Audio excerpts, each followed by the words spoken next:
বাবা আমার বয়সই তো 42 হয়ে গেল।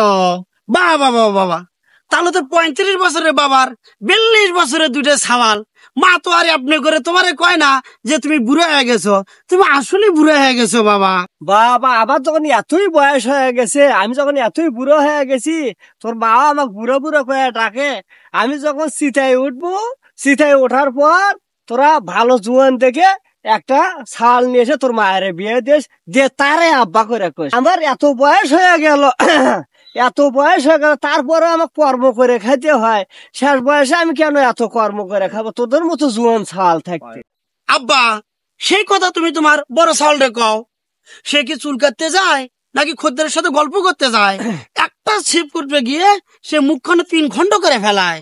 আর তোমার কথা কি বলবো আব্বা, তোমার তো চুল কাটতে যায় খালি হাতি কাঁপে। হাত কাঁপবে না, শেষ বয়স আমার, তা হাত কাঁপবে না।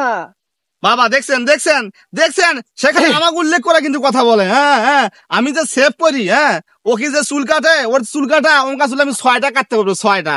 আমি যে সেভ করি, এটা খালি শুধু সেভ করা নয়, এটা শুধু গরুর চামড়া ছেলে নয় বাবা, চামড়া ছেলে নয়, সেভ করতে হয়, সেভ করতে হয়। আমি যদি সেভ করি, খরিদ্দার খালি আমাকেই এসে খোঁজে। কি কারণে খোঁজে? আমি এমন ভাবে সেভ করি বাবা, এখানে খুদ যখন টানি তখন পিঁপড়েও টের পায় না। আমার সেভ তো সেভ বাবা, আমাকে এমনি খোঁজে না বাবা। আব্বা, তোমার বেটা এতই ভালো সেভ করে, একটা সেভ করে ধরে 3 বার গাল কাটে ফেলায়। এর জন্য রিপোর্ট দেয়, বামনি বাজার থেকে দোকান বসাবার দেয় না। সবাই খালি রিপোর্ট দেয়, সব মানুষ এসে দোকান তুলে দিবে ধরিচ্ছে।